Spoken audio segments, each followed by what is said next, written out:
up to speed, up to speed, up to speed.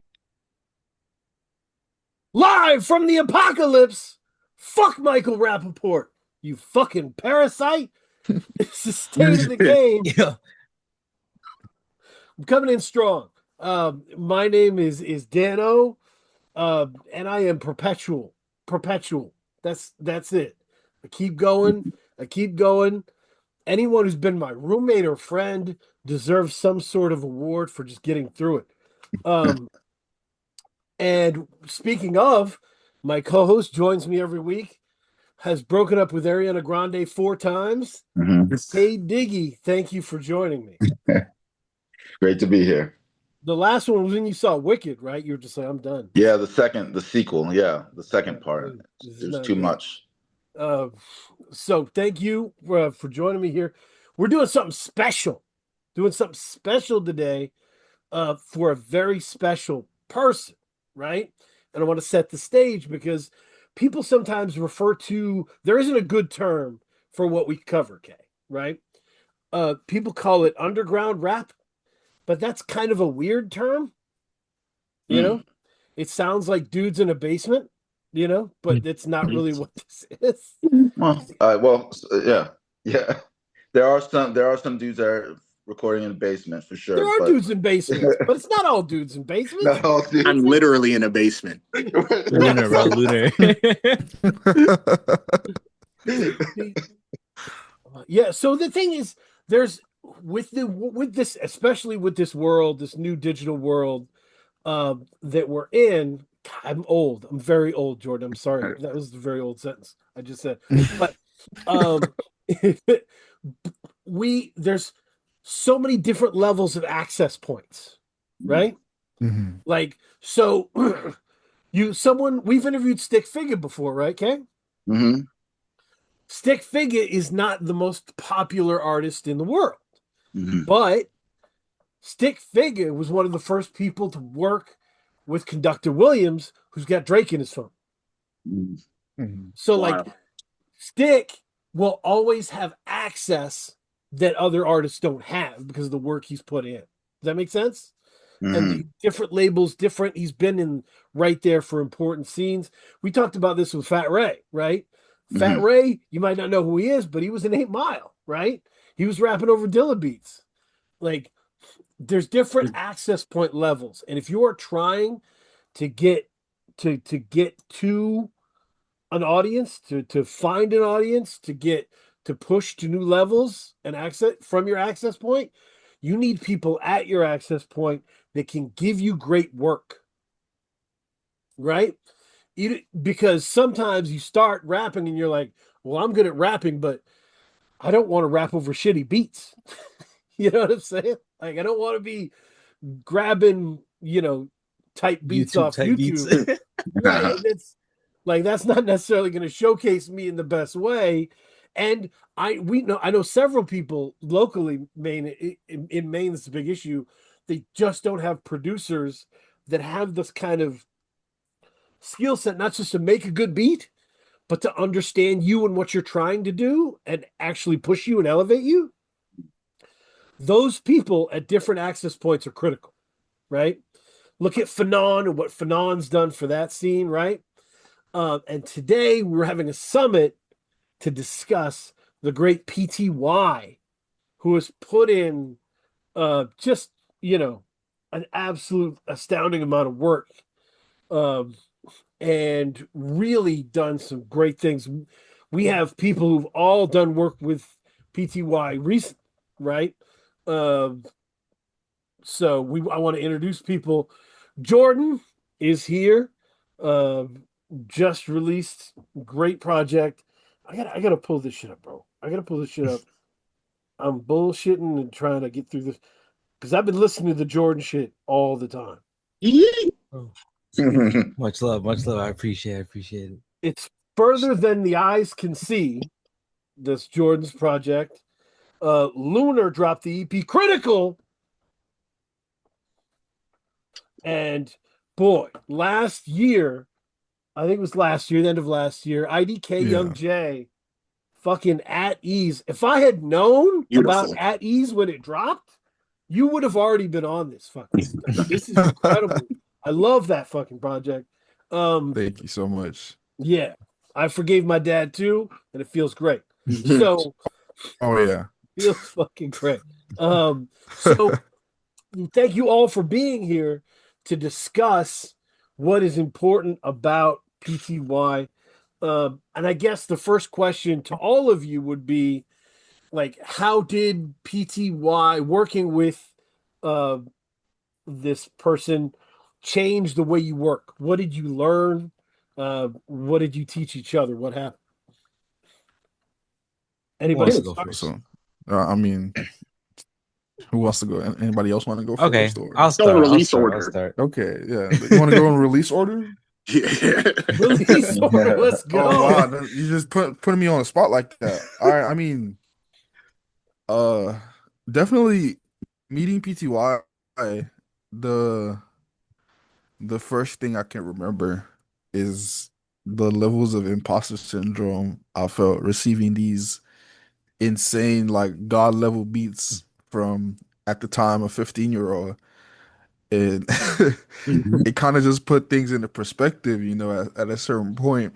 But when you get over that, you kind of realize how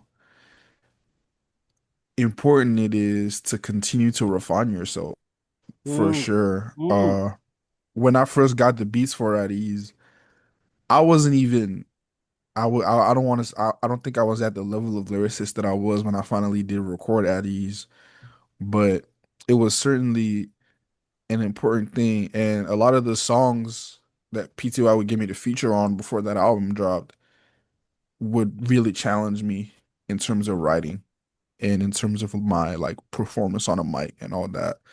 And so it was definitely an experience learning how to refine my raps, refine my voice, refine my everything. And so I think refinement is probably the biggest thing that I gained from my experience working with PTY. Mm. and that's a great point and an interesting point, Kay, because I've been thinking about this a lot. Um, Refinement when you're an artist, in a lot of ways, comes from hunger. Because you can take your foot off the brakes and be happy with where you are if you let yourself, but then you run into somebody who's younger than you and hungry as shit, and you're like, oh damn, let me tighten these laces. He's hungry as shit. Yeah. He's starving, man. He's starving. Hungry like a bear. Like an Irish pit bull. That's awesome. No pun intended. Oh, that's cool. That's cool. Mhm. So, Lunar, talk to me about, man, I love Critical. Talk to me about how the process of working with PTY informed you. Well, I mean, PD hit me in the DMs, PTY.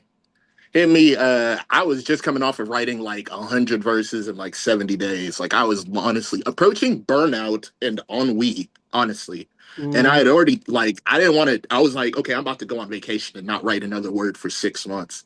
But then PD appeared. I was like, you know what? I really only try and work with producers that are also similarly hungry, that are like, they say they're going to send you the beat pack. The beat pack comes immediately. You know, they're trying to, they're not necessarily trying to crank work out, but they are eager clearly, and they're not stalling. So something that PT really just, it might be you. I don't know. I mean, I might be a little jaded, but PT was very genuine. PTY.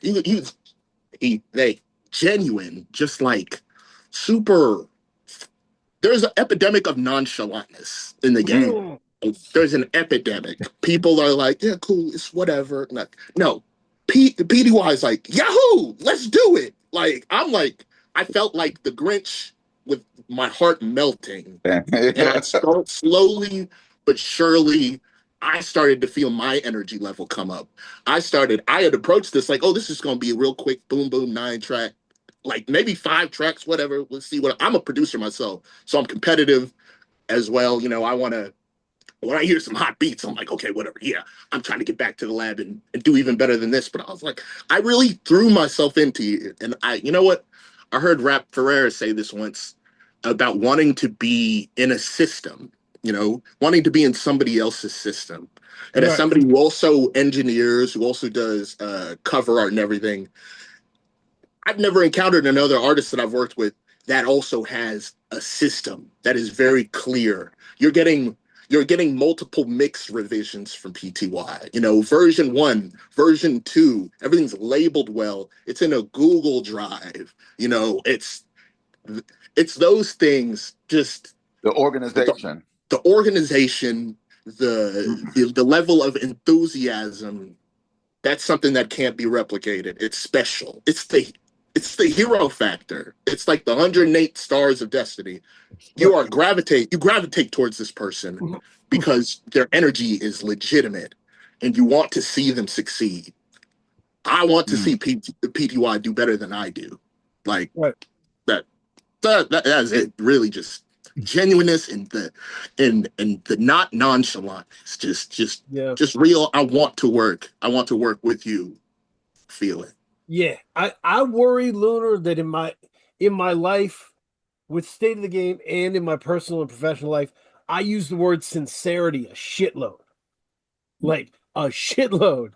It's become one of those, like, that's the first question, right? Yeah. Like, are you being sincere? Are you sincerely engaging with this? Because it's easy not to sincerely engage with stuff. And it takes muscle to be sincere, you know? Mhm. But people appreciate it. Yeah. It goes back to that little book that I gave you, Kay. That little philosophy book from that Which Norwegian man. Oh, And he basically said that people will celebrate you for not doing something important. They will give you credit and say, good job, not, gambling on that. That was risky. Thank you for staying here with us who don't do risky things, right? But if you push and you do reach something exceptional, they start to get grumpy at you because they didn't do that. And so that energy you're talking about, that feverish kind of excitement, is not something that gets celebrated in regular life, because we celebrate people that fit into the woodwork, not people that push out of it. I don't know. everybody's too cool. Everybody's too cool. Everyone's too cool to be a little whimsical, you know? I Yeah. said It's like that. I it's like said the fancy long-term version of that shit. Lunar summed that shit up. We're moving on. it's That's like I see all these angry people, all these stone-faced, cold people on the timeline, and then I see like PTY, he's retweeting videos of wombats rolling around in the grass, and I'm like, yes, I like seeing this. Thank you. Mhm. yeah. Yeah. Stay loose. Stay loose. And so, what was your experience in terms of growth? Because, yeah, further than the eyes can see is a mean little fucking album. I love that shit so much. Thank you, Oh, thank you. So yeah, I think I don't even know if he knows he taught me this, but the main lesson I learned from PTY as an artist is never to stay stagnant. Strike while the iron's hot. Jump even if you're afraid. Because working with PTY is like he's so quick. He's so on the ball. I will send him a verse. 20, 30 minutes later, here's the mix. I say, I have an idea for this beat. He sends me drafts. He sends me opens, And there were so many times throughout the album process when I was taking too long because I wanted everything to be perfect, or I wanted everything to be exactly how I envisioned it. And I would send, like, PTY would be like pushing me, be like, yo, just send me a verse, just send me a verse, just like put it down on the mic. And I would do it. And he's like, this is great. And I'm like, okay, what was I so worried about? Right. And again, that just ties back to his genuine enthusiasm for music as a whole. Like, he doesn't see it as a job or like something that he has to do. He does it because it's fun. Right. And then sometimes I have to be reminded that like this is not like a 9 to 5. I'm not clocking in, turning off my brain, and then leaving afterwards. I'm doing this because I love it, and I'm doing it because I like to do it. And he taught me that, you know, the great stuff comes from change. Ooh. Like you're not gonna make your best work doing the same thing you did last time. You know, Right. you're not gonna break new ground making the same sounds. And so he pushed me further just by playing around, just by saying, what if Jorden was on this? What if Jorden rapped on this? Right. And that really pushed me to not just grow in terms of lyricism, but in terms of flows and how I worked around a beat. Because some of the stuff he sends me is way different from anything I've ever done before. And it's like problem solving. It's problem solving. And you know, that's a part of the process of the growth. It's just how do you tackle something you never tackled before? And he will genuinely believe that you can do it because that's just how he is. Yeah.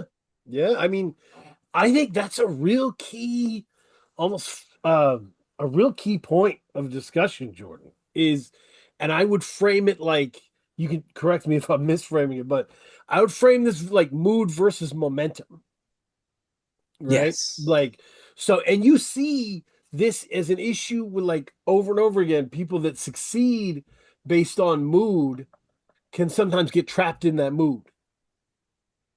And they don't have an avenue for new lanes and situations, right? Like, I mean, Larry June would be an example, but you know, Oh, so when you mean vibe, the Thoughts vibe, shired. Yeah, getting stuck in that same box. vibe. right, Can't go because anywhere with it. when you're curating mood, Kay, you are looking for like you're looking to kind of leave the potential energy in a track and just say, look, you know, there's more here than you think there is, right? It's the mood, it's the Vibes. ambiance. Okay.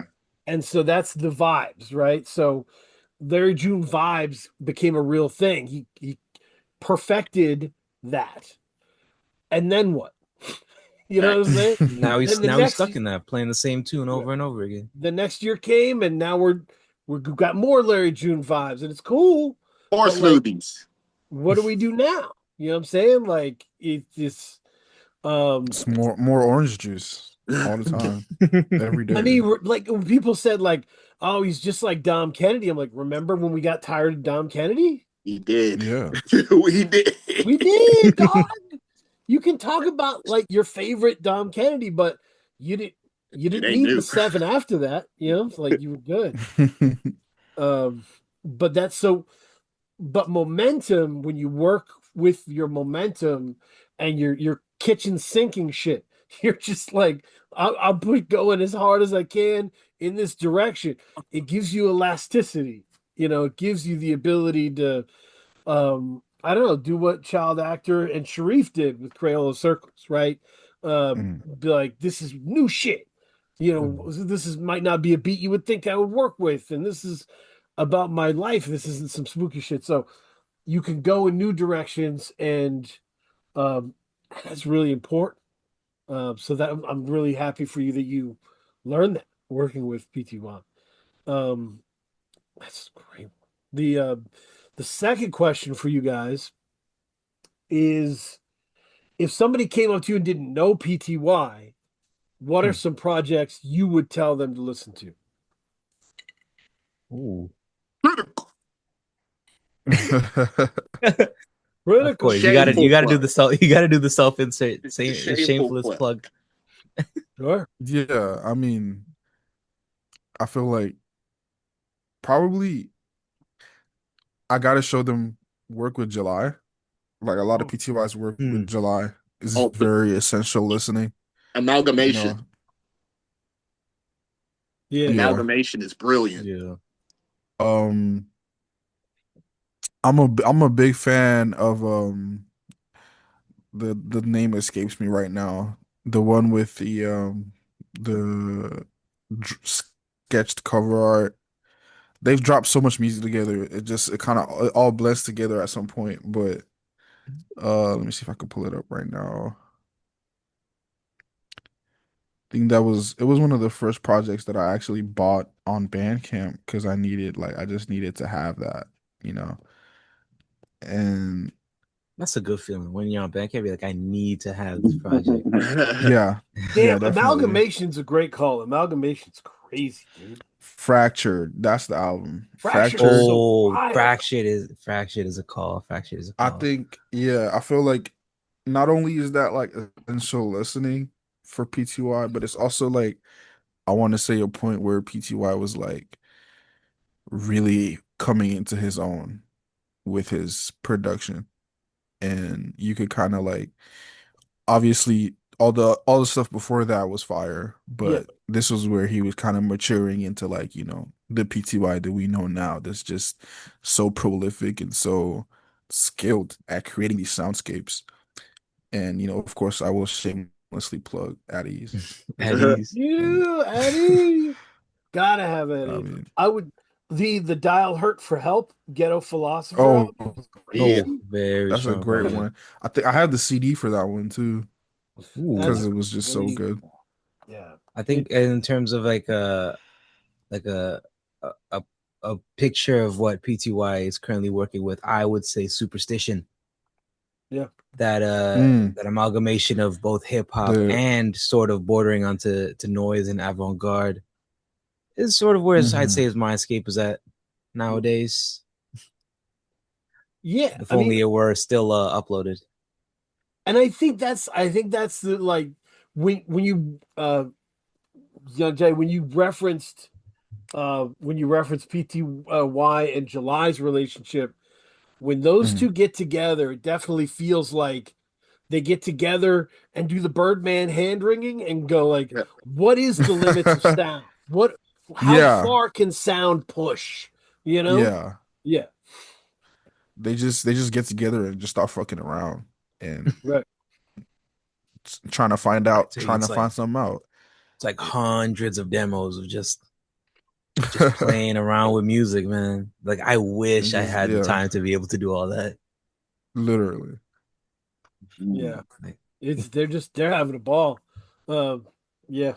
So And I think sorry, just no, to go ahead. kind of circle back to that point you Mhm. made about, you know, getting stuck in a certain sound. I think it's really cool that PTY can do all of that stuff, like the stuff they do with July and the stuff they did with like a Get a Philosopher and like Chef and all that. Right. And they can still kind of like he can still kind of find that way to make stuff like further than the eyes can see, where it's like it's still PTY, but it's, you know, more, I don't want to say basic, but more like, you know, conventional sounding, Traditional. like accessible music. yeah, Yeah, a more conventional sound. And you know, I think it's really cool that he doesn't get caught up in the idea of like, oh well, I make this experimental stuff or like I make this weird sounding stuff and so that's all I'm gonna make now because it's the only thing I like to make, you know, that kind of thing. And yeah. it goes back to your point about like someone like Larry June who kind of gets stuck in the sound that they do Right. and stuck in the mood, like you said. And Yeah, because and weird as it K gets, he never abandons the foundations. And my apologies for Yeah, interrupting. no, absolutely. it's fair. Okay, and this is why, like, I'm so happy to have the guests we have, right? Because if you listen to Critical with Lunar, that is fun, barring out shit. There's some wild lines on there that you will rewind and that you will laugh, and it it's joyous to me. I love Critical, right? Hey, Um, at the same time, Jordan's album with PTY is it's like just a badass indie rap album, right? Yeah. It just has all of that. Like I'm gonna just rap my ass off and go crazy at you, and like internal affairs. I just can run that shit all the time. Like it's just it definitely typifies, I think, the high level of what's going on right now. Where like I would send it to somebody and be like, you think rap is in a bad shape right now, but you don't know the levels that we're dealing with, Yeah. right? Like Yeah. of great people all over the place. So there's that. But then so that's two different lanes, right? Okay. But the third, if you listen to At Ease, that is fucking cinematic. Like that is absolutely concept album to the max. Like picturing Chinua Achebe with a lip quiver, a proud lip quiver, you know? Yeah. Incredible. So that that that shows you some of the spread that we're dealing with what PTY can accomplish. Oh yeah. And he's like he just doesn't have any limits at all. Right. Right. And like if no God was here, he would tell us about, he Woo! could just give PTY a single prompt and he would just come up with some of the craziest stuff. And But that's it's why it's almost like, such a shame we don't have No God in July here, because those two are the main recipients of, like, I want to say like 60-70% of PTY's beats. yeah, they get the bulk of his experimentation and all that, and like all the stuff that he does. It's so crazy. Yeah, no, and we will try and patch some stuff in from them. We Hey, it's No God, your average Canadian PTY crony. I'm here to talk about what makes PTY so special. And unfortunately, I couldn't make the recording of the main episode for this, but Dano asked if I could get a video in, and of course, because there's a lot to say about PTY. So I've been working with him for 3 years now, but really been working with him for like just over a year. Like that's when we first really started getting a lot of work in. And honestly, like the difference between the songs we made in 2023 versus what we're doing now, and just what he in general is doing now, it's night and day. It's phenomenal. It's so inspirational. And yeah, he's one of the most talented people I've had the pleasure of working with. He's a producer who's just accumulated so many skills. He's able to explore so many different sounds and styles. It's hard to even keep track of everything he's done. And he just has such a good head on his shoulders. You know what I mean? For a 17-year-old producer, like with the amount of talent and the amount of, hype he's getting, it's, he's a great kid. He's very respectful. He's a joy to work with. He's very professional. He's very kind. And I think all that definitely contributes to what, makes him such a joy to work with and to listen to as well. In terms of like a main thing that I think makes PTY special, it's really hard to narrow down, because I think you could talk about so many of the different like techniques and elements that come out in his music. And since he covers so much ground musically, it can be hard to kind of narrow that down into one thing. And I think like for me, it might be different from what someone else feels. Like I've always been really into, hip hop with like, amazing drums. But if people are into the more kind of noisy experimental stuff he does, I can see why that sticks out more to them, right? But I think what it really comes down to is his understanding of tension. And that has to do with a lot of different things. I think depending on the kind of beat he's making, he's not really going to try and force like a signature sound onto it, if that makes sense. He's very pragmatic in that way, and you don't really get that from certain producers who have like specific ways of doing things, right?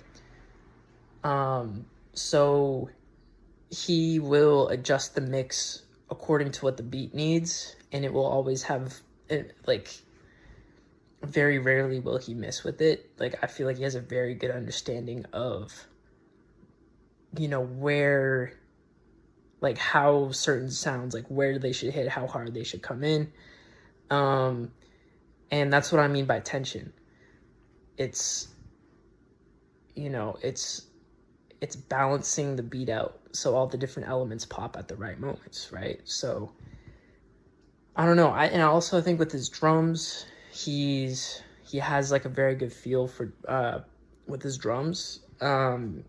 Whether it's, you know, whether he's programming his own drums, whether it's just a break, or whether it's like even into the sample at times, like he knows, he's very good at, like, you know, he's very good at making the groove come alive, if that makes sense.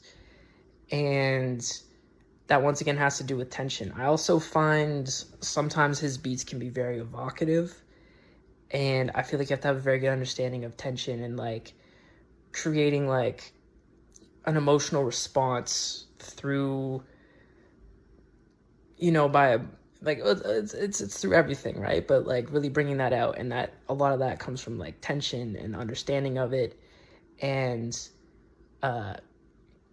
you know, using like, you know, really using the material he's working with to bring out certain emotions out of people. And I also feel that way about his bangers as well, because he has a lot of hard-hitting beats and tracks. And I feel like that also comes down to his understanding of mixing and like, you know, crafting a really good groove to make something that knocks. You know what I mean?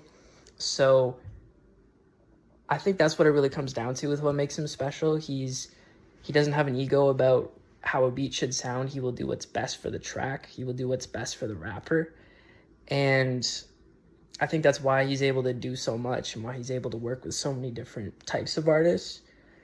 And yeah, it just makes him, he's just a very easy producer to work with. He's out of the little, you know, internet niche space we're in, I definitely think he's one of the very best producers, and I think he will go on to do amazing things. Like, he will go on to do very great things, and it's always a pleasure to be able to work with them. It's not about me, but I do have an album coming out with PTY at some point, and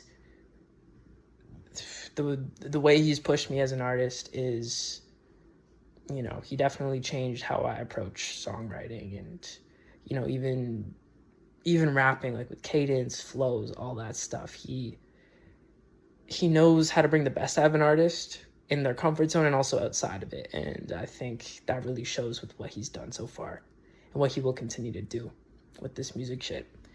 But yeah, and PTY, if you're listening, you know, I tell you this all the time, but you're going to do amazing things, man. And yeah, that's all I got. I will say, No God's album with PTY that is coming is really next level shit. And it's really fun to hear No God over those kind of scratchier in your face beats, bring out, you know, hostile sides or adapt different, you know, methods of personality to this. And yeah, it's great. So I'm very excited for people to hear it. Yeah. Kay, did anything stand out to you when you were diving into the world of PTY? Yeah, I mean, I didn't realize that he was young, but it's interesting listening to the music. You can tell a lot about a person by the music that they make. So for me, there was that youthful energy, and I think it's almost like a kid. Like a kid, you know, if you try something when you're older, you have to unlearn a lot of things to be able to produce something like organic. You know, produce something that feels natural. You have to unlearn a lot of habits, and I just think because like how old is he? You said he's like 15, 16? I He's like think he's around 17, I like think. 17 now. 17 now. Yeah, I mean, he just doesn't. He's just creating. It's to me when I listen to his music, it just sounds like he's creating from a pure place. Like he's just creating what he knows. He's not. He doesn't have to unlearn anything. Like he's just creating from a like a. I don't want to say childlike state, but it is almost childlike. Like Right. in Like a he's good seeing way. everything for the first time. Yes, Yeah. yeah. Like when a kid is like doing a drawing in third or fourth grade, they're not judging the drawing and be like, oh, damn, I'm trying to make the best drawing ever. They're just Yeah. drawing naturally. They're drawing from what they feel, and I think that this PTY, I think he's got that type of creativity to me. Yeah, I think to I have a little story to further your point, Kay. Mm, The thing that fucked me up about being around like my son when he was, let's say, kindergarten age hmm is like you'd bring him somewhere to play and he would just roll up to another kid and be like, let's play. And they would just play. And they'd be friends. So if you ask them, how did you meet your best friend of 7 years? They're like, I don't know. Like I was like, hey, let's play. And we played and we've been playing ever since. You Yeah. know? Like it was just the social communications were so simplified in this beautiful, positive way of like, we believe everybody just wants to play and have fun. So we're going to just roll up and play and have fun. And like, there is a sense of that feeling in PTY Yes. collaborations, you know? Yeah. We're just playing like you said. He sees these artists in the sandbox. Is that what they call it? And he's like, hey, let's build some castles. You wanna? Yep. All right. Cool. And there's something Oh yeah. pure. There's something pure about that, I think.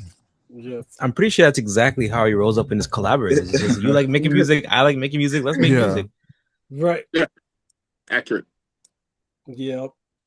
Yeah. How It's it should be. it's interesting. And I don't want to like and that's why I would warn people about like if you're writing about PTY and you are trying to identify it as a specific sound or categorize it as a specific sound, I think you might be in trouble because it seems like there's a lot of movement that's going to happen here. Mhm. And 4 Yeah. years from now, it's going to be nothing like what it is now. Sure. I mean, he'll get even more. He'll get even more refined. I mean, that's why time is a luxury in a lot of ways. He'll get more refined. He'll get more polished, technically speaking, I guess you'd say. Just Yeah. like a kid. Like a kid starts drawing, scribbling, and then starts figuring things out, and it reflects in what he's able to draw. It's Yeah. big on that. And on top of that, he'll be finding new artists he likes. And he'll Mhm. be drawing more and more Yeah. inspiration. Mhm. And then Yeah. by then he's unstoppable. Yeah. Because that's the thing is like you all learned a ton from PTY, but PTY probably learned an incredible amount from you, right? Mhm.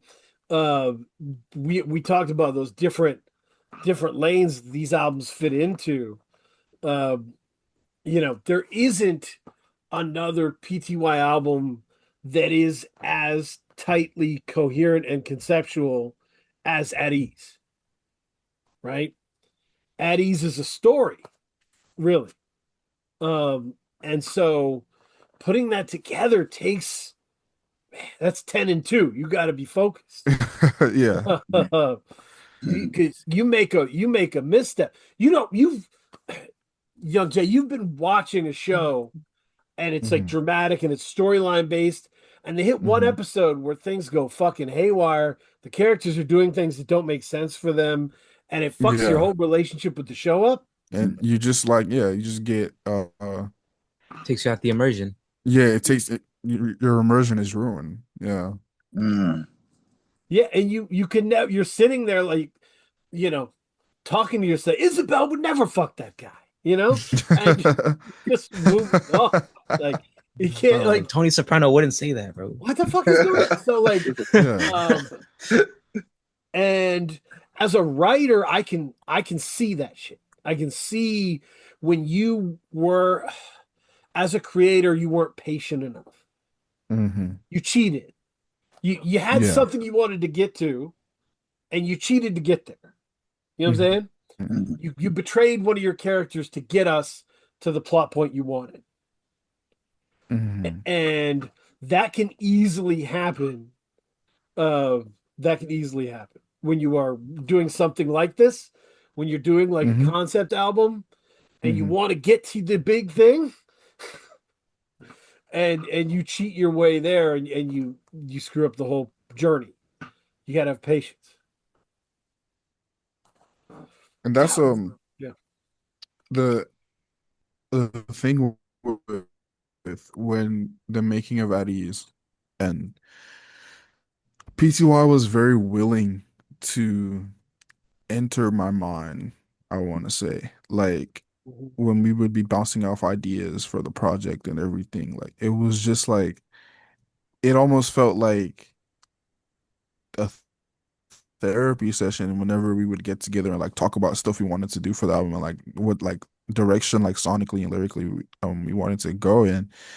And so it was just like he definitely kept me on that path, to kind of like putting things together, Mhm. putting the project together in a way that like you said, I wasn't gonna like cheat to get to where I needed to go.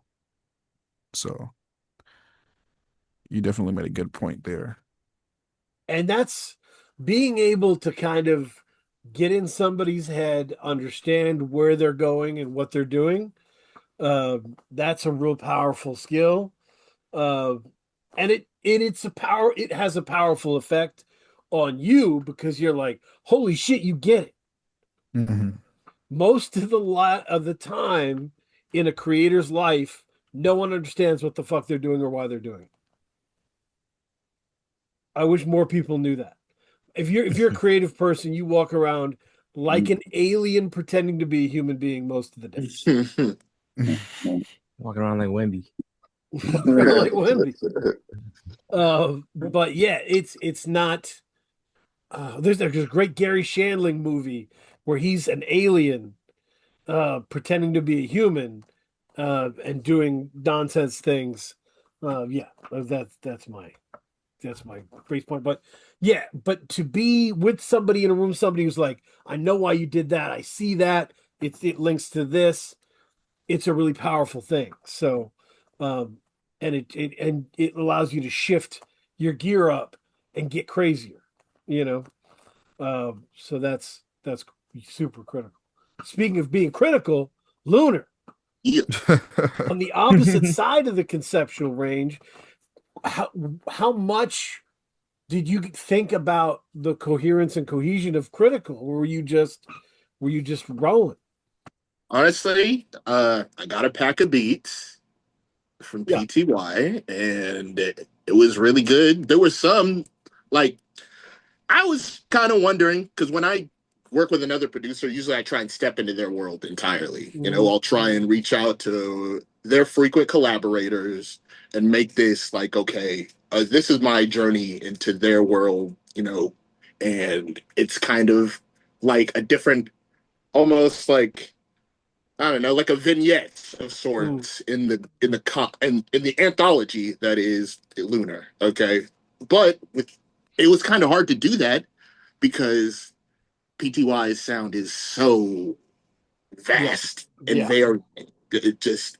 there's no single world to step into, and there are frequent collaborators, but I mean, for the scale of the project, there was no way to really encompass that. Not like with an alchemist, you can get the four, boom, and this is the alchemist world. Earl, Willie the Kid, Rock, uh, your obviously action.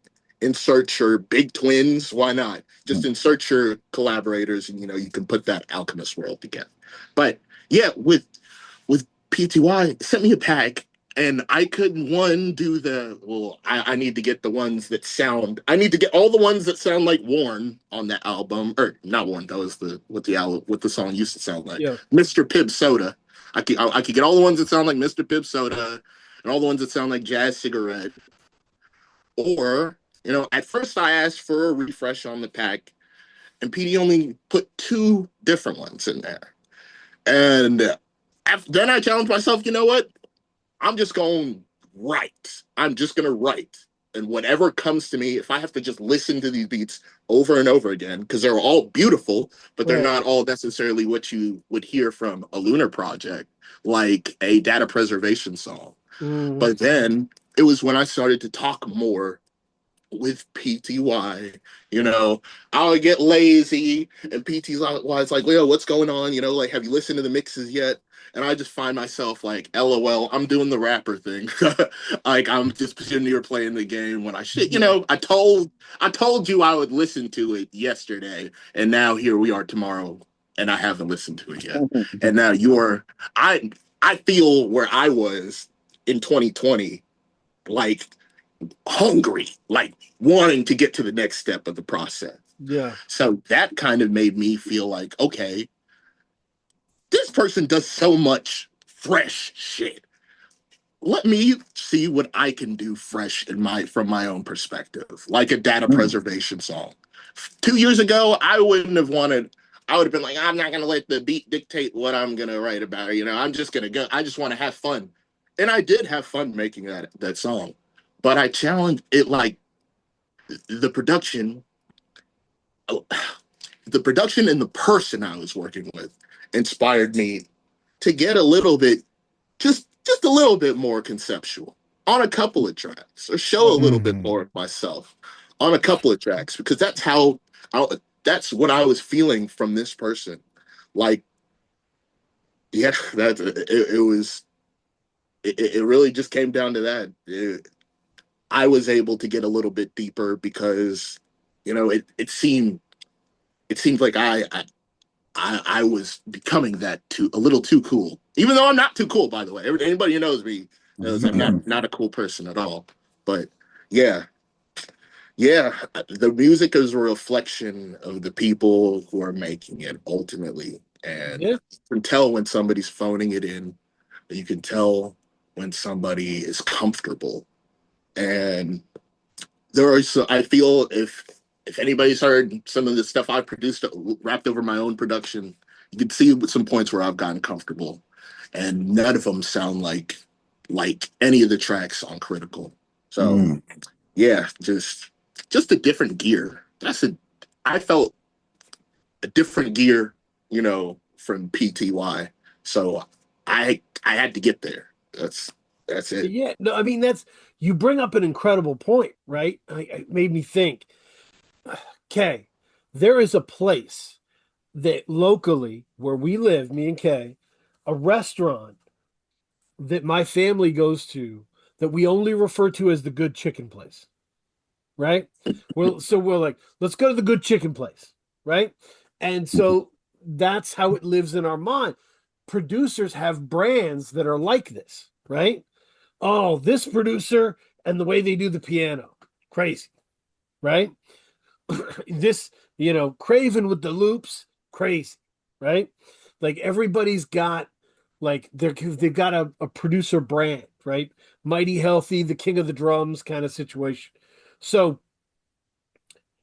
when you don't, and it's almost, you could say, but then you're one note as a producer, but really people know what to get from you.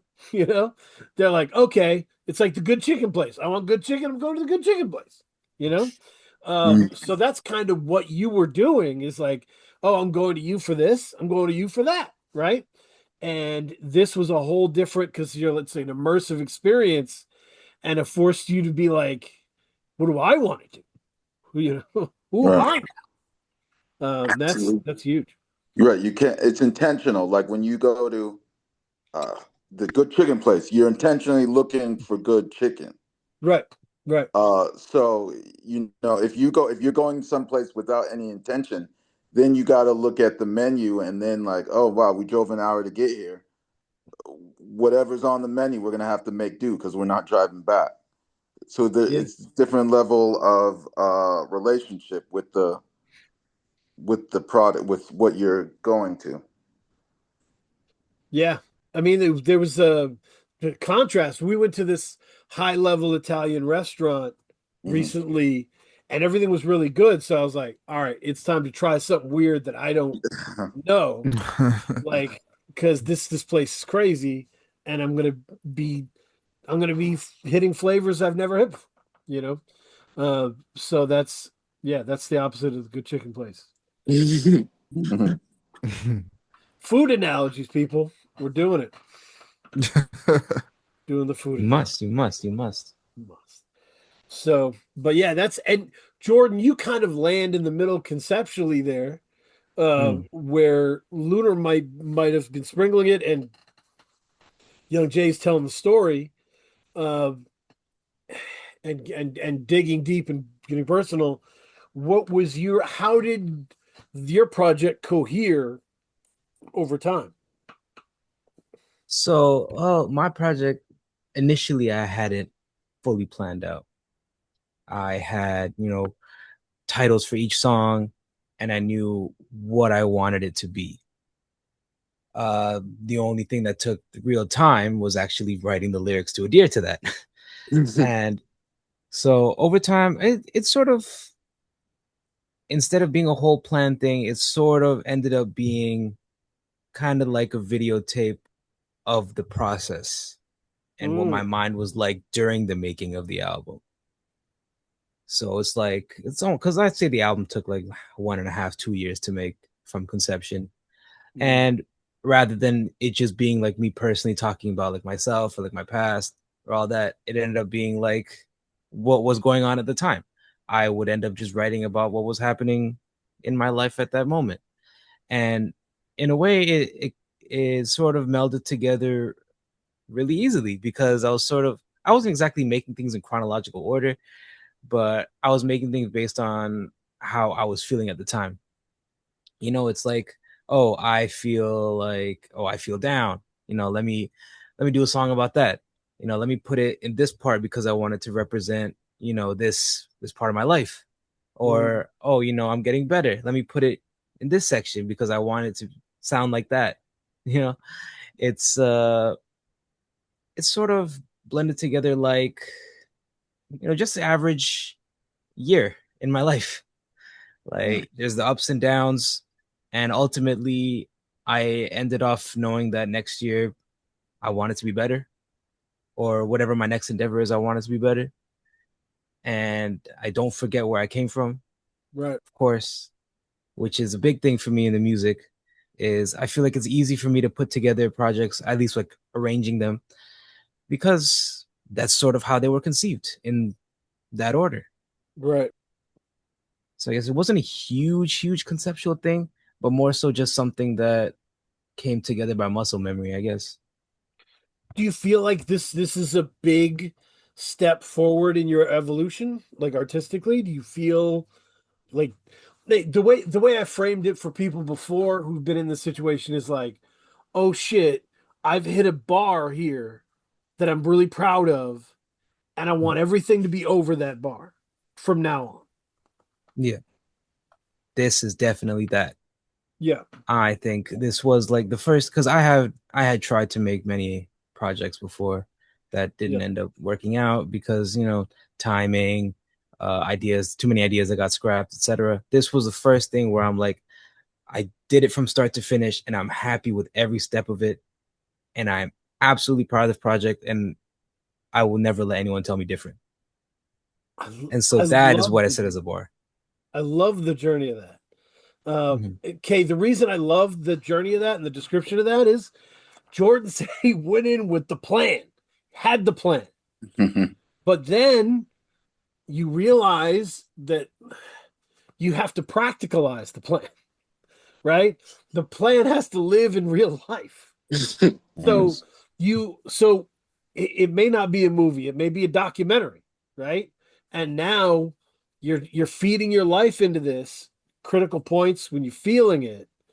And that's why you always talk to people. We talked to Sleep Sinatra when he did Sleep Gloriously, and he had that song about the mother of his child. And it was absolutely one of the most important Sleep Sinatra songs. We're like, how long did it take you to make it? 5 minutes. Because the song was living in his head. Yeah. And he got it out. And like, that's when you have that, when you're feeling something really deeply, your mind will organize it. and you can get it out. Yeah. And so that's, you practicalize it. And then when you practicalize the approach and you go hard at it, and you actually you might get to a better place than you thought you'd get. Like when you're done with it, you're like, damn, this is good. And that's a bar. That's a bar that you can now, you've done that. Exactly. And speaking back to that Sleep Sinatra 5 minutes, I think it kind of shows that I want to say honestly, the most important, maybe the best songs are things that sort of you've already been living with. And so it wouldn't take that long to, get it out because the feeling's already there. You've already written the lines in your head. You just need to bring it together.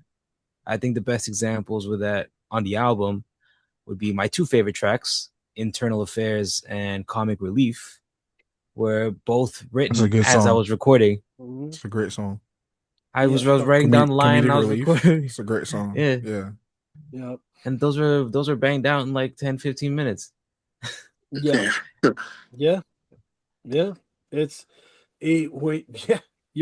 When you do this enough, your brain starts to kind of put things in the order you want it. And that's got to be the end. That's got to be the middle, right? And then you can flow with it. It gives you comfort that you're going to figure it out, and then you can move at a different pace. So that's critical, and PTY helps give all of that, right? Because there's gravitas to this sound. It's not just scratchy. It's not just, lo-fi or anything like that. It sounds big. It sounds important. It always sounds like something you need to listen to. And I think that's not always easy to do. There's a lot of things you could listen to. Yeah. Absolutely. There's a lot of, and it's so cool that there's so much you can listen to, and then like also when it comes to PTY, there's so much you could listen to as well.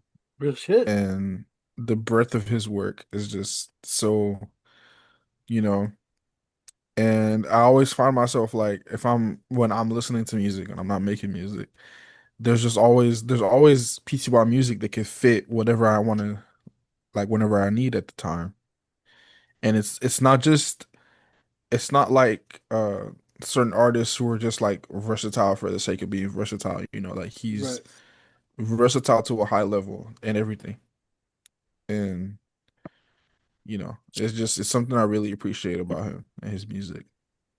Like he's versatile because he actually wants to be doing all these things. Exactly. He gets engrossed in these sounds, and then he's like, that's all he's doing for like a month or like 2 months. And then like you ever watch that show Heroes? Yeah. Or like Silas like stealing people's brains against their powers. PTY is like that without the violence. Like you put him in the head of like a rapper, he can capture their sound and put his own twist on it. Yeah. And there's like almost always drums. Yeah. I love it. In today's climate, I love it. There is almost always some percussive element in there that's like, it's always rhythmic. I'm not saying that like there are people out there doing things that aren't rhythmic, there might be, maybe not. That depends on your judgment. Always, it doesn't matter like what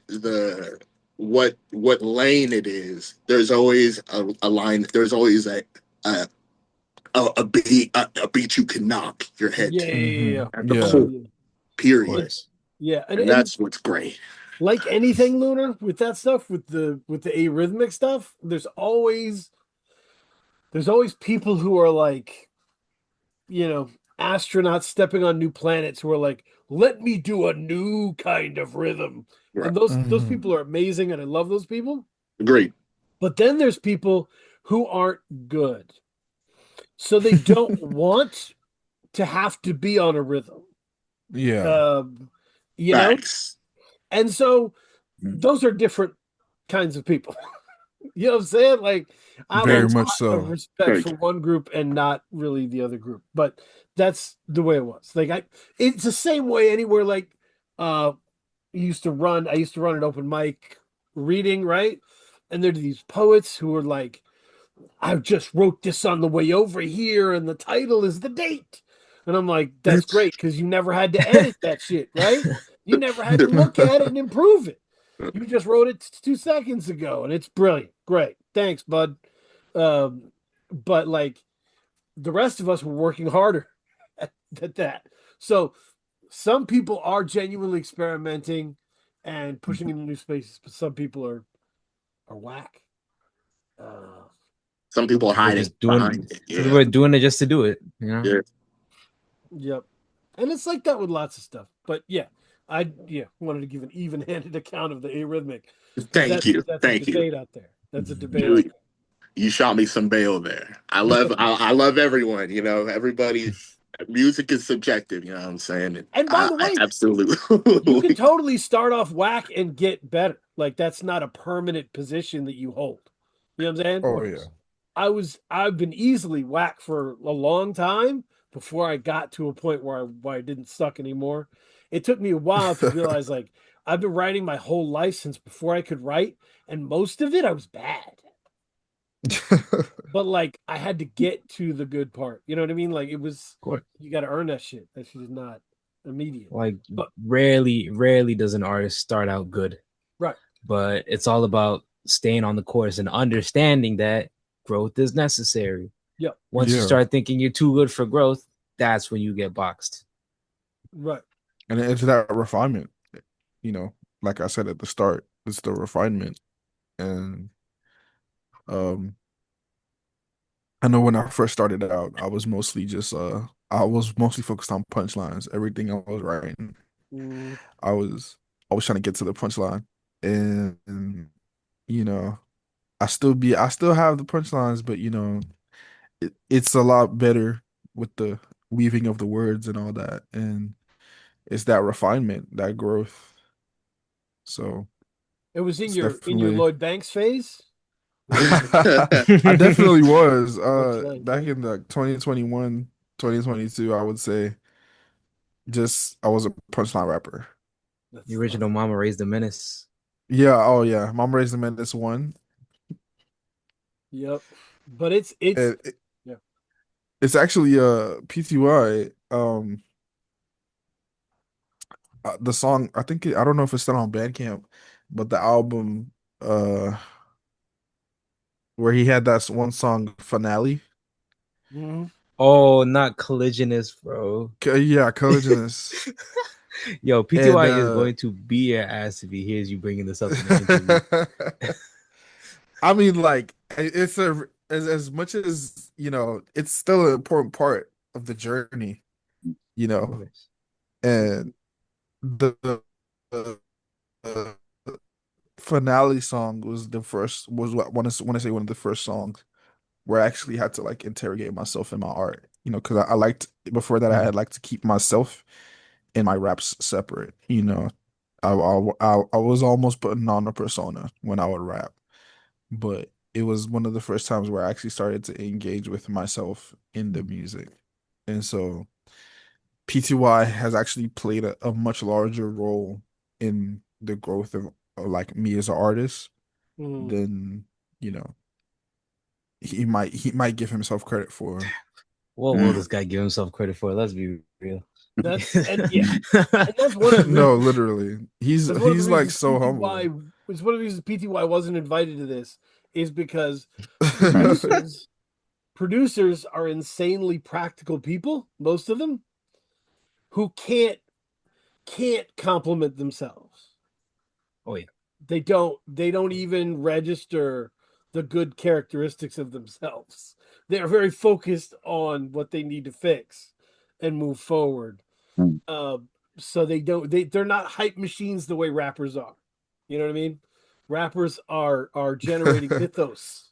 You know? Yeah, Yeah. yeah. Yeah. There was times like with the Addies, the process of that, where PTY would just like a beat on the project that I already had plans for. He would be like, I don't like this beat anymore. We're not using it. And I just kind of and there were points where I kind of had to like pull him to the side and be like, yo man, like it's good, bro. Like you Yeah. get like he's probably his own biggest critic. And obviously its that has its pros and cons, but he's definitely like sometimes I have had points where I've had to like give him the credit that he wouldn't give himself. Yeah. So Oh yeah. That's a And big thing. speaking of PTY swapping out beats, the original beats I had from PTY were completely different oh and yeah. very much less. These beats I want to say I got from PTY November 2023. Mhm. And I was taking way too long. And I took way too long to the point that he did not like those beats anymore. And he asked me if he could just reproduce the whole pack. Wow. So so I've got some old PTY beats rotting in my drive, and then he swapped them Yeah. out for these new ones that ended up being further than the eyes can see. And honestly, I'm very thankful because I feel like these beats fit my voice a lot better than the old ones did.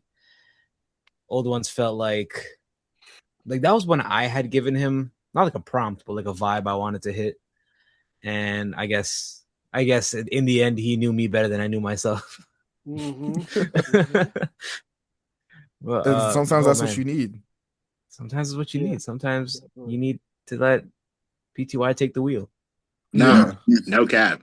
I never would have made it these days in my life, probably. And now I wonder if I will again until I met work with PTY again. Like, if I'll ever, feel that way. Obviously, I can, it's within me, but like, that's definitely the battery that I felt like to be able to talk a bit more, about myself, to be able to, like, to I don't know, to be more whimsical. You know what I mean? Yeah, That's yeah, what I felt. That's what I felt like.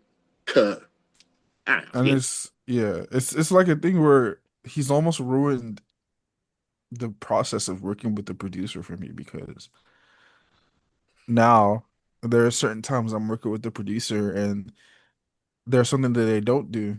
And I'm like, well, PTY would have done that. real. And like there's just certain things where like I don't have to tell him and he just knows. And there were certain like ideas that I didn't come up with, but he just came up with. And like I would send him like the raw vocals for a track and he would just do the mix, and he would do something in the mix where I was like, what, how did, like, that is actually exactly what I wanted subconsciously. How did you know? yeah. And he just knows. He's like a machine. He's like, we need to fuck chat GPT. We need to chat PTY, because Yo, like PTY he's is literally he's like my Suno, bro. He's my Suno.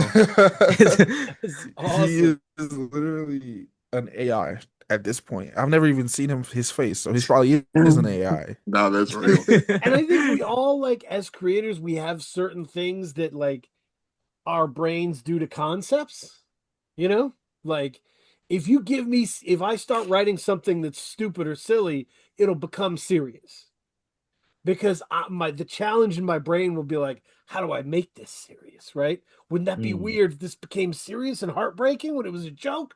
Like, my brain works like that, right? So like, when you find someone who understands you, like, they'll be like, oh, I know what your brain's going to do to this. I know how your brain's going to work this Mm, concept, and like, we should go producer this way. brain. you It's the know producer brain. It's yeah, it's the yeah, producer brain. It's the yeah, fact that like PTY also engineers. He does so much. They're prompting. They're engaging. It's a producer. I don't do the producer versus beat maker thing. If you're a beat maker, you're a producer. yeah, Yeah. But there are other elements to it, and that's where you can grow as a producer. Is producers produce whatever that means for the project, and whatever you need, PTY's checking in and asking. Like that's a different element to it. That's a different layer that a lot of people don't consider. And that's kind of not that I don't do the thing, but I do say as a producer, if you're gonna get to that next level, like I believe like that, like PTY 100% is, it's the element of execute. Like you might not have the title of executive producer, but executing is 100% a part of it. The next step, who's the feature on this one? Do I need to have an open ready? It's the administrative part. It's if I'm not going to mix it, who is? Okay, can I reach out? Do I have a better relationship with them than you do? Should you reach out? Should I reach out? I wouldn't even consider Iceberg, but on Mr. Pip Soda, not that because I'd already done so much with Iceberg this year, and there's already so much to come. By the way, shout out to Iceberg, and shout out to every producer I'm working with this year. By the way, everybody has their own strengths and should play to them 100%. But it's that drive to it's there's a difference between your Quincy Joneses, and everybody else. I'm sorry, there's a difference. I don't want to use specific examples, but yeah, this person is got it all around. That it's versatility, but there is a through line. It's not like no shade to Hit Boy, but you know what I mean. This isn't just like plug and play junts. There is a clear through line in on each project. You're like, okay, yeah, I can definitely see this as a PT junt. So yeah, I was thinking about Cool Keith and Dan the Automator when they started fighting. And by the way, Cool Keith still takes shots at Dan the Automator in interviews whenever he gets a chance. But they made legendary music together, and I think Cool Keith felt like Dan the Automator was getting too much credit, right? And so they split off. Cool Keith kind of runs a campaign talking bad about him for a little bit. And they go to Dan the Automator and go, oh man, like did he in fact do a lot? Did you get too much credit? Yada yada. And Dan the Automator just said, just listen to what he did when I didn't work with him anymore. Just listen to Dr. Doom or whatever that, like, go ahead and compare that to what we did. Like, that's it. And that there is that you feel that difference when you're working with someone special. Yeah. Yeah. You'll pull the ideas right out of my head. Right. Right. Literally. Like, there's so many times like half the executive decisions in terms of like the beat was PTY. It'll be like, I'll be sitting there listening to the mix, like, how did you know to cut the beat there? I was gonna do that. Exactly. Right. He's just, I don't know. He loves building music. Yeah. Yeah. Yeah. And yeah. Nope. his specialness kind of seeps into every aspect of the process of making the projects and the music. And to your point, the LUNAR would like, yes, there's lots of special people out there making special music. And I think that's why I love doing shit like this, where we get people together and really give a different perspective on how PTY works and why this is so impactful. And I would love for more producers to have things like this, right? Where we could celebrate them and their work in depth. So, yeah, thank you all so much for being a part of this.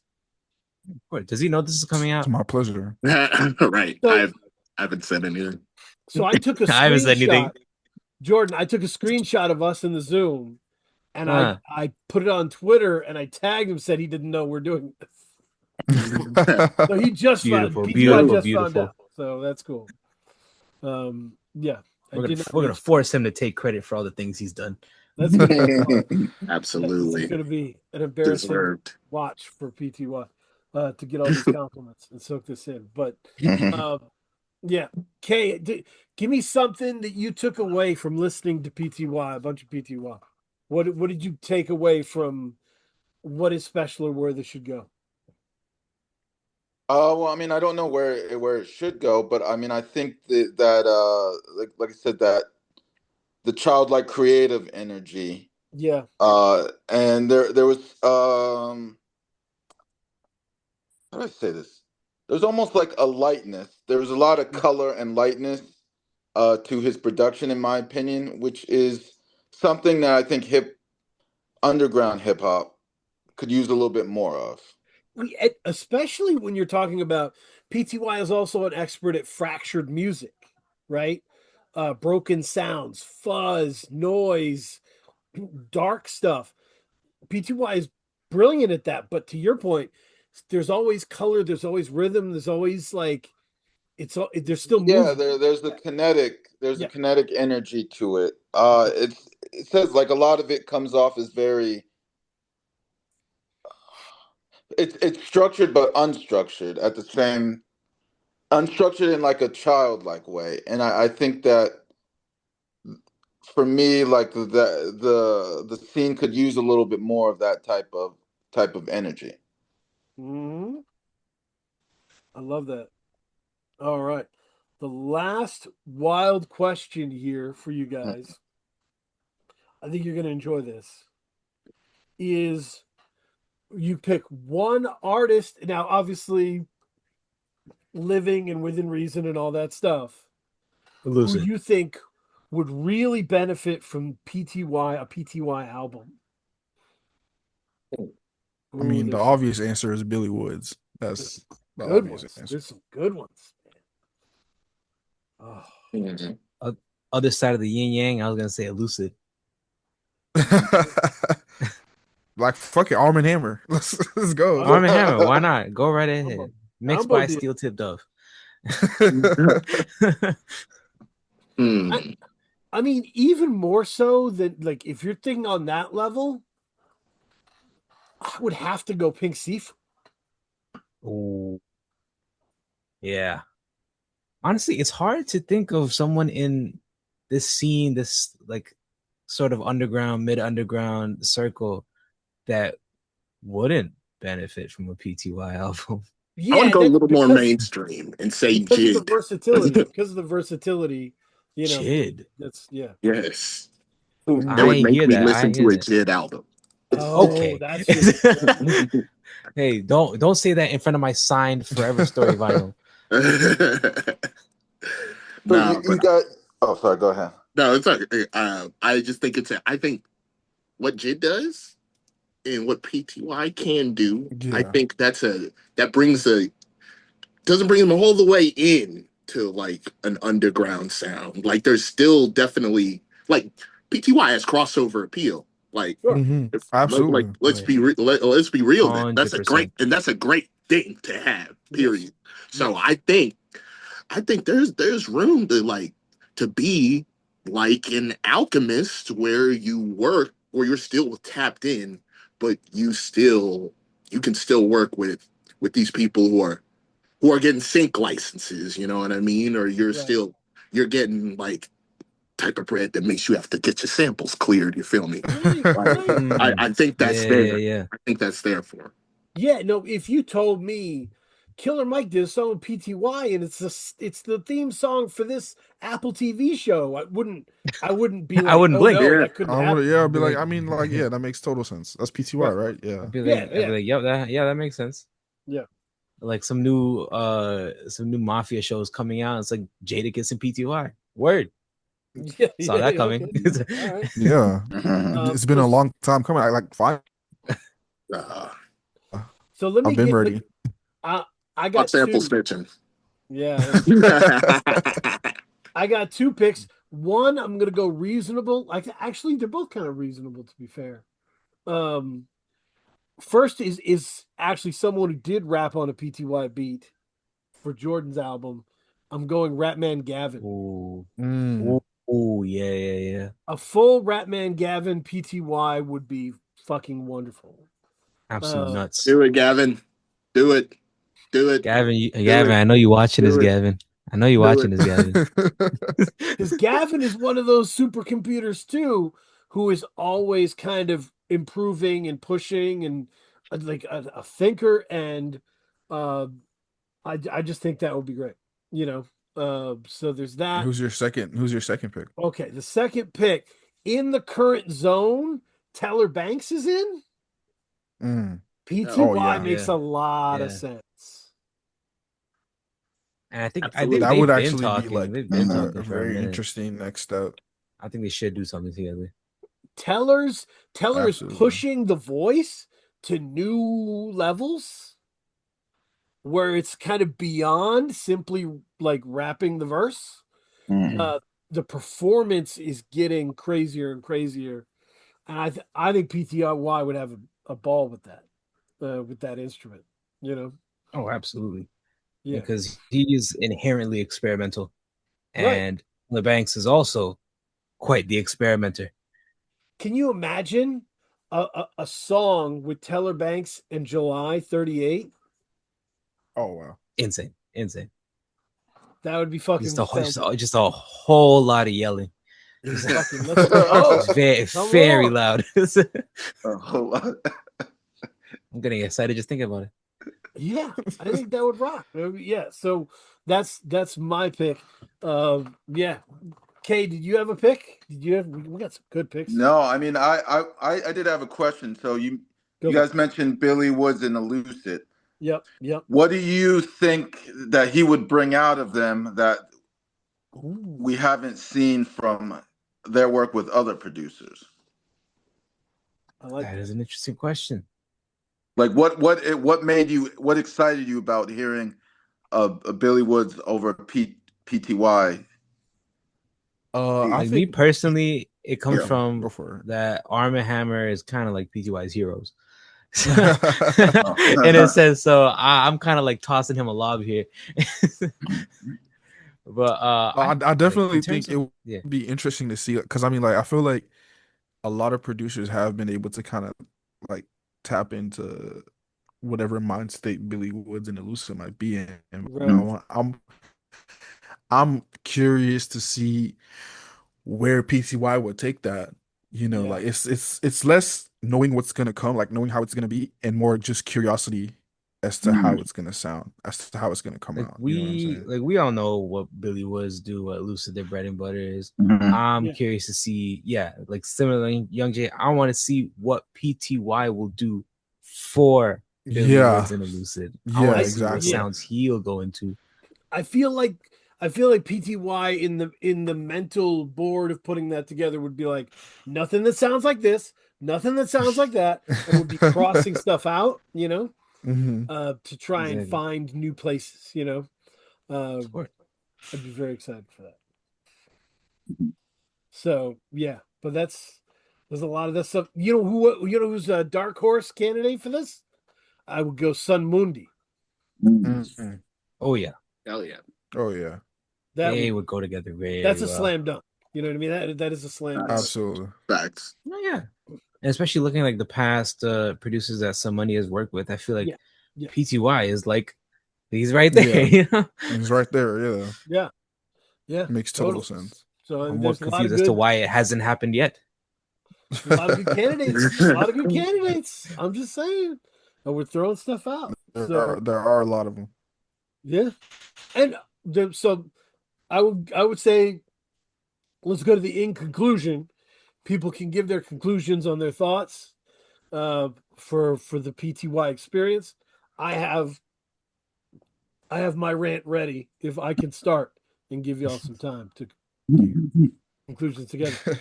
So we were talking about how versatile PTY is. And I was thinking about when we've talked about versatile artists, producers, rappers, I keep thinking of colors and the synesthesia, and I saw purple and all that, and like there's an endless amount of colors and they're all linked to our emotions because there's an endless I'm out of emotions, right? And so great producers can tap all the different emotions more than you think, right? You might have an orange, they have 10 different variations of orange, like that's different. So that's the benefit of somebody like PTY who can, like, how are you making this so fun and this so evil and doing everything? Because you've access to that full rainbow of the emotional sonic spectrum, which is really special. And I think when you see versatile artists, how do they get so versatile? That's always the answer to me, you know. So that'd be my conclusion. Who wants to go next? I'll go. I mean, I'll go. Oh, Do it. yeah, okay. Do it. I'll go. So I guess in conclusion, PTY is just like that dude. That's it. No, nah. It's the responsiveness. It's the like. It's not, and it doesn't come from like trying to be buttoned up, but there's a sense of like professionalism that's natural. That's Sure. what you want to get from working with somebody. It just makes it easy to work with them. And of course, it's the sounds. It's the fact that there are a billion of them, but the pack he's not wasting your time with the pack that's not Sure. that's just going to be totally outside your wheelhouse, but it's going to be some things that are going to push you comfortably. Yep. Not comfortably, but they're going to push you. Period. But they're not going to push you away. You're not going to be like, oh, Yeah. I don't think maybe our styles don't align. Like, and it doesn't really matter because you're going to be able to talk it through with PTY. So just absolutely a joy to work with, and that's huge. And the drums is crazy. That's really it. The drums is crazy. And I I mean, could talk yeah, forever.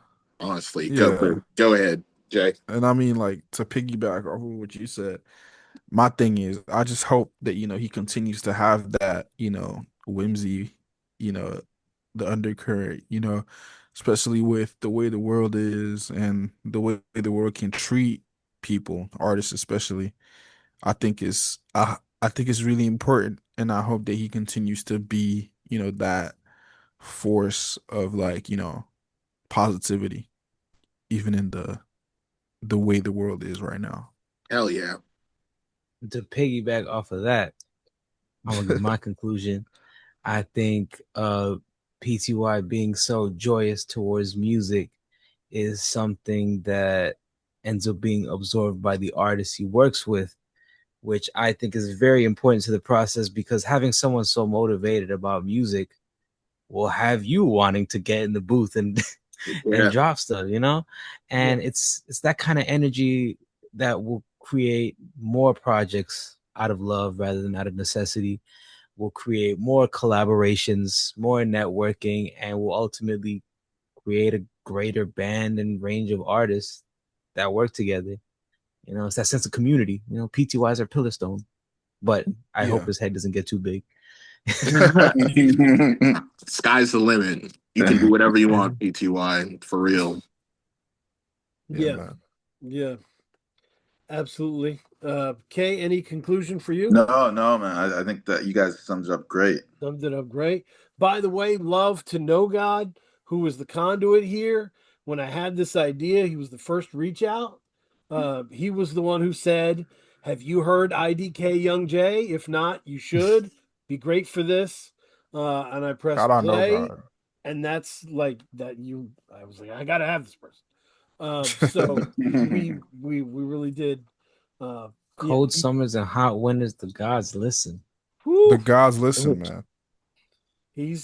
So he's always been a great part of just kind of giving me game and helping me through. So I always appreciate that.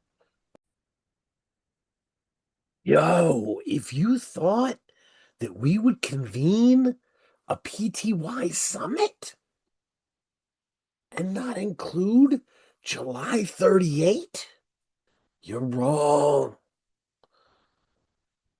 You're wrong. Take it, July. Hello. We're here obviously today for PTY. Obviously, big shout out. Perhaps one of my favorite producers inside the scene. Perhaps, in fact, my favorite. Perhaps the best.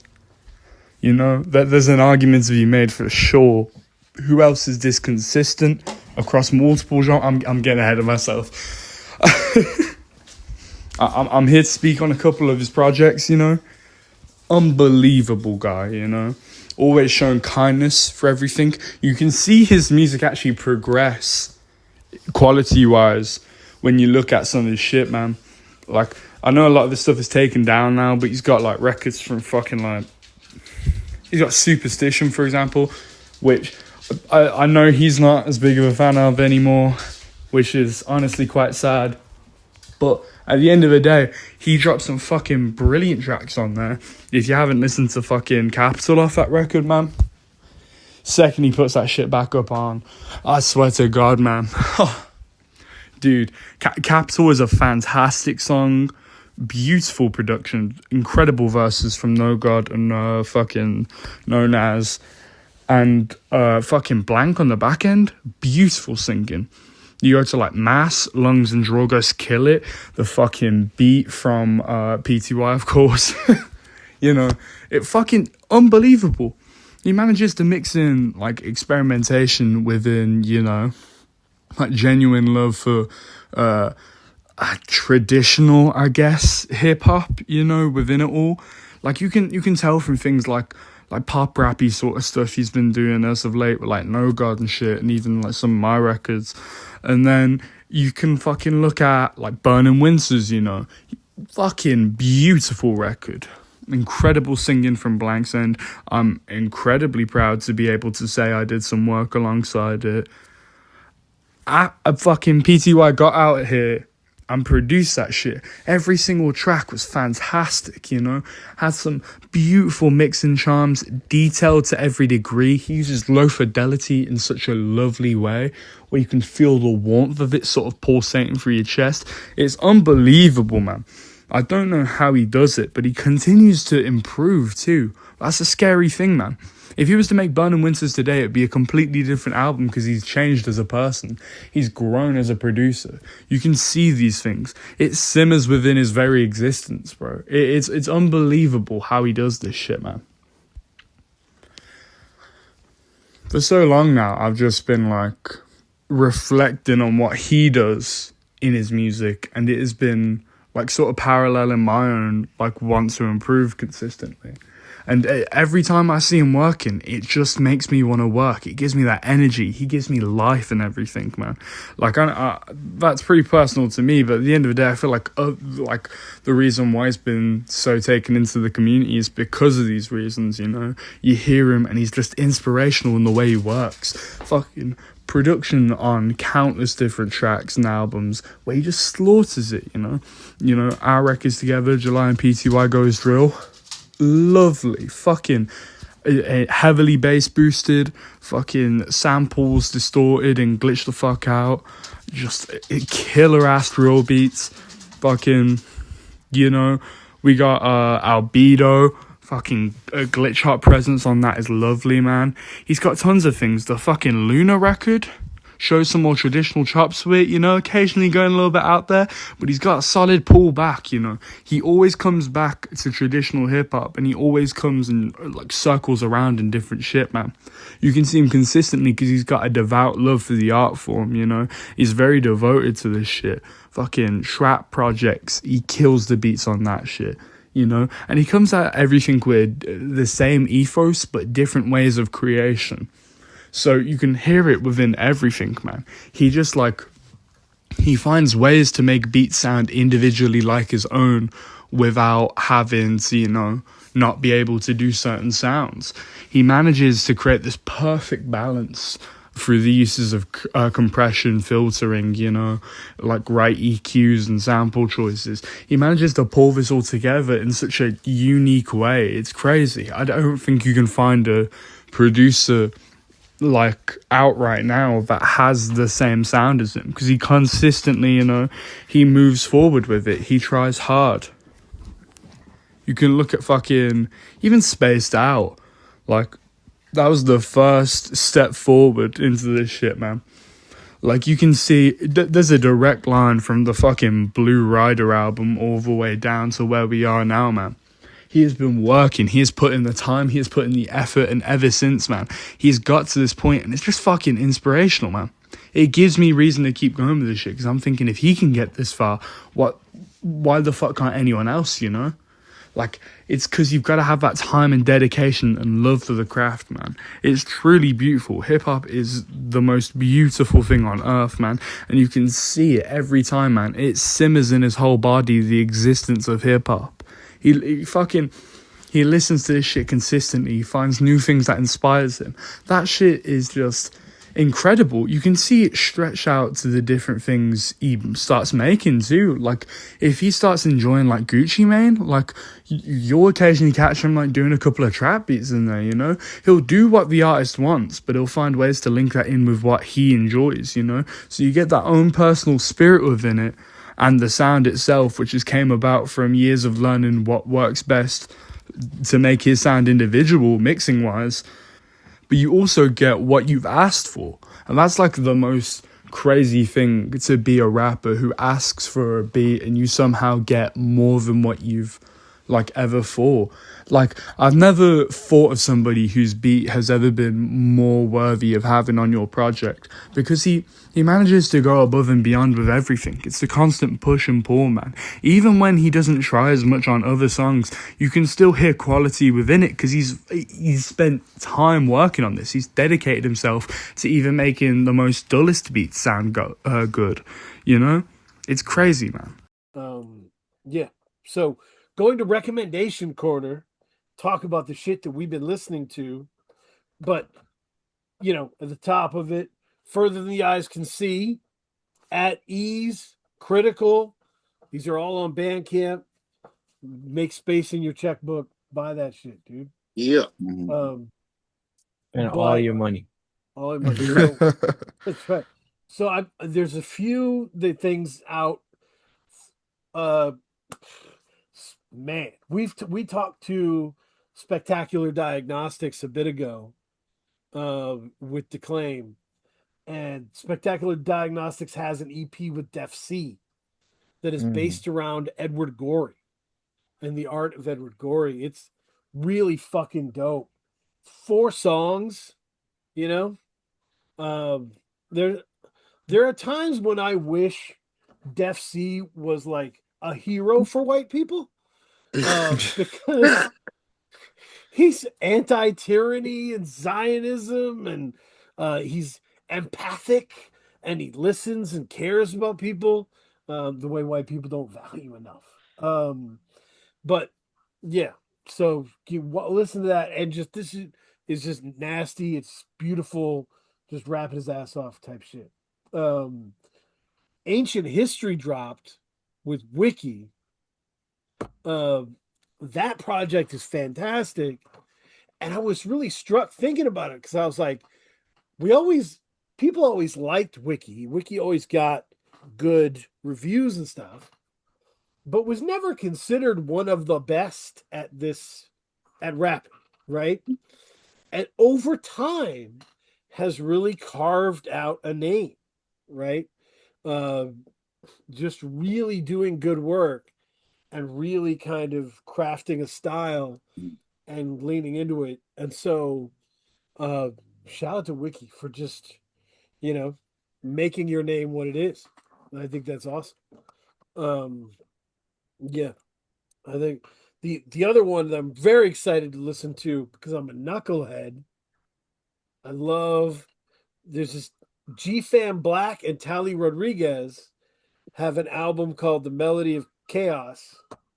And G-Fam Black is this rapper from Brockton, Massachusetts, who raps about busting your head in a terrifying voice. That's the music I grew up on. You know what I mean?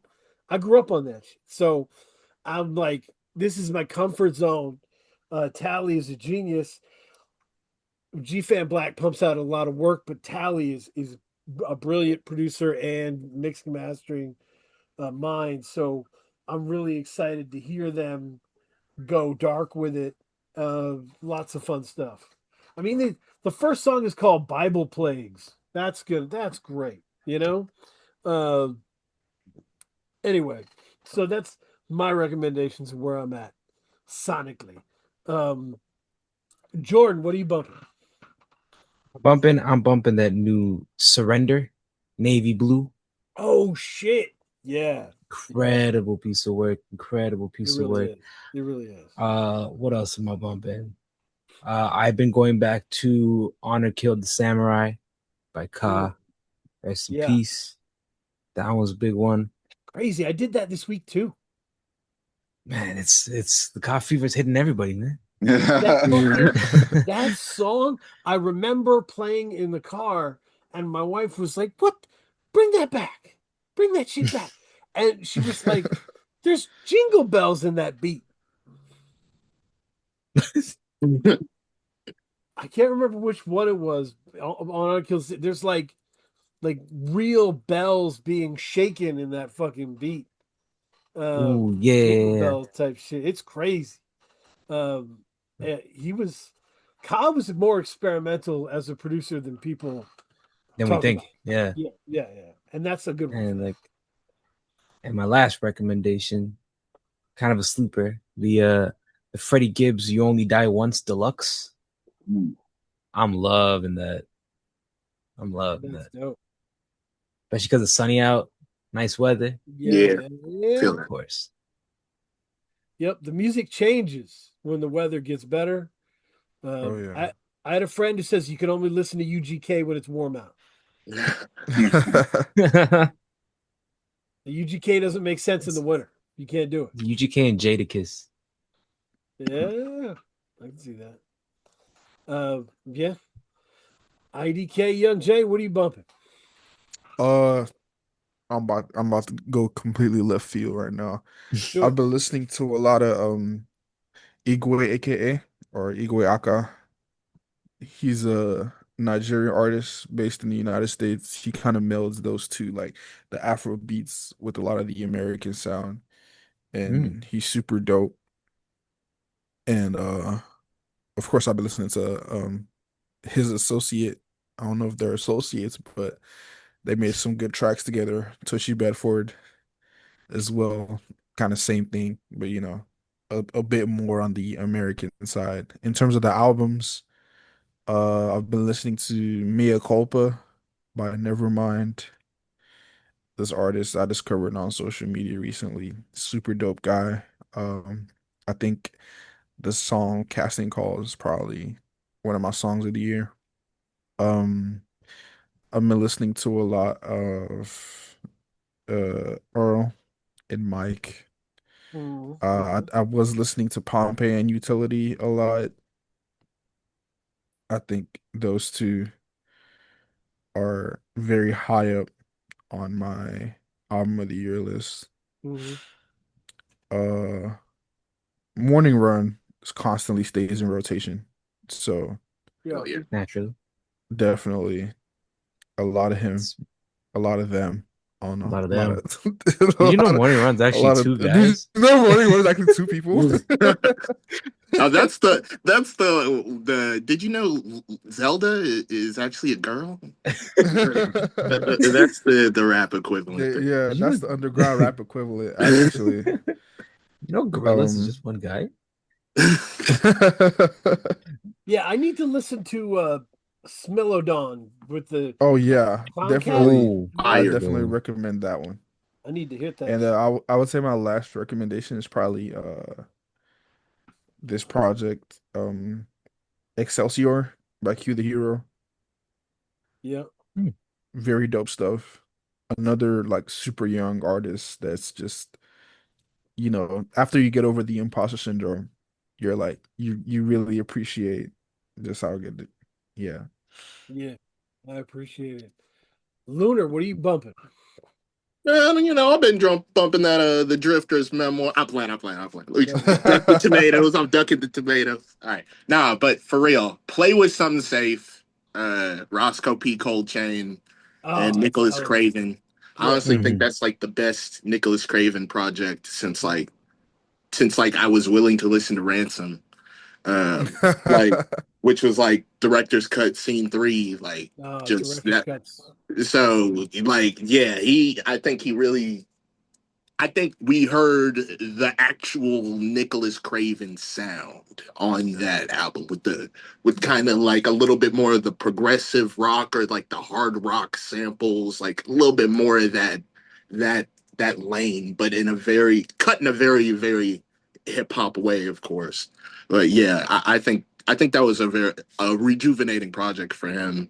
And of course, Roscoe P. Coltrane is something that I think the game kind of could use here. It's a fun like project, but it feels like something that could have dropped in '09, but also it feels up to date very much so. So great out there. That album that feels like a real Jalen Brunson moment for Craven.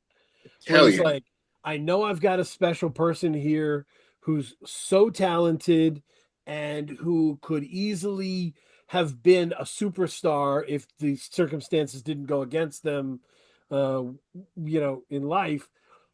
I need to do this on another level, right? Hell yeah. And so he went into Brunson in the fourth quarter mode, and it's just a different level of Craven, Yeah.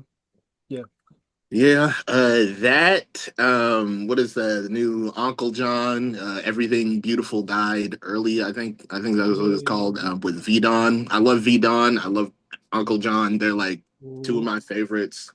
Vidon's a guy who's like the best at his sound, that hard. Uh, Damn, me and Evbot were joking about it. Shout out to the whole RMPP pod and the Discord, but we were joking about it. Like he does, it's the hard boom snare, boom boom. You know the V-Don sound, you know it, but he is the finest distillation of that. Yeah, he's And I almost think like the underground Justice League, absolutely, absolutely. And there's a time for it, and right now I'm loving that album right now. Uncle Like John's just one of the best. Don could make a great Rick Ross album. Man, someone make it happen, please. Serious sounds. It could work. But Somebody get Rick Ross fat again. That's a t-shirt. That's a t-shirt. And my last one is I'm also gonna say Surrender. Shout out to Navy Blue. Even though he 4 times an album, he'll try and make me feel bad for smoking weed. I'll never stop, and I'll never stop listening to Navy Blue.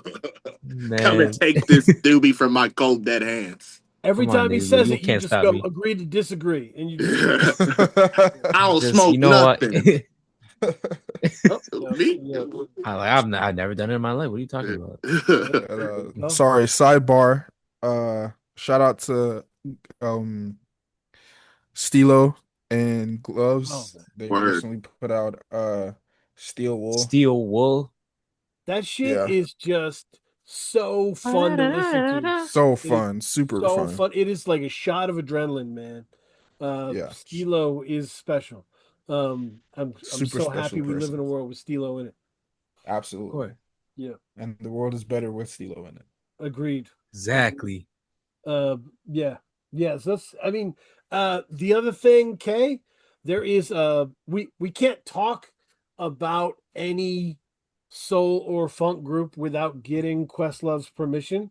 So there is a Questlove documentary on Earth, Wind, and Fire that is out. I heard about that. Yeah, it's very good.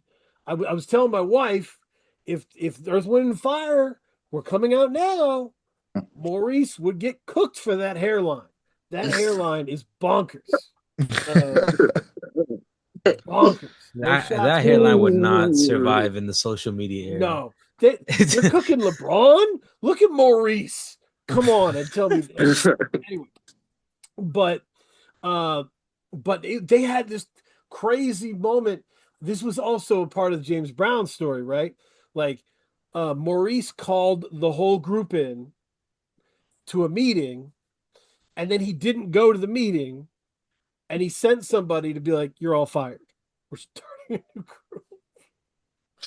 and he hired a bunch of younger dudes that would like follow Maurice's vision and that's when they blew up.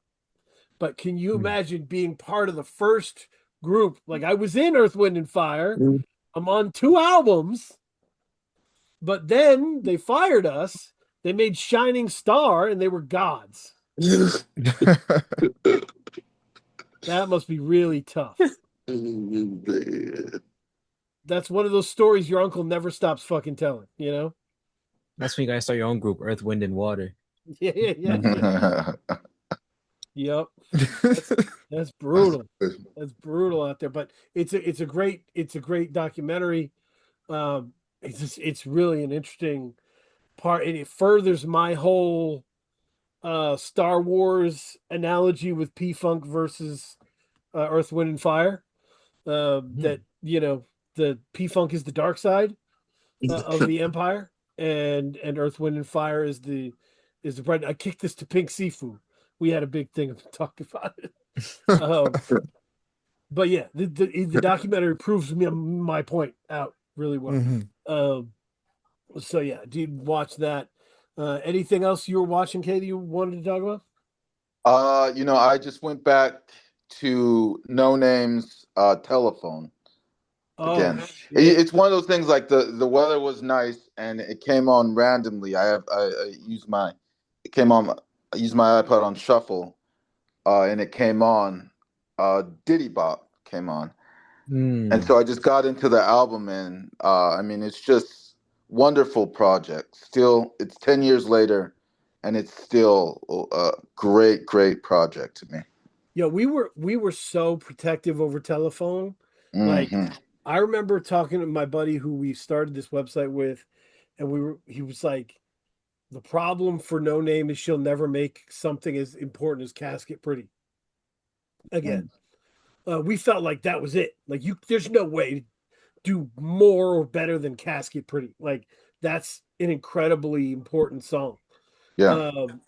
But that's because we didn't fully grasp the talent we were dealing with No Name. And that's just one of my favorite rappers who ever lived.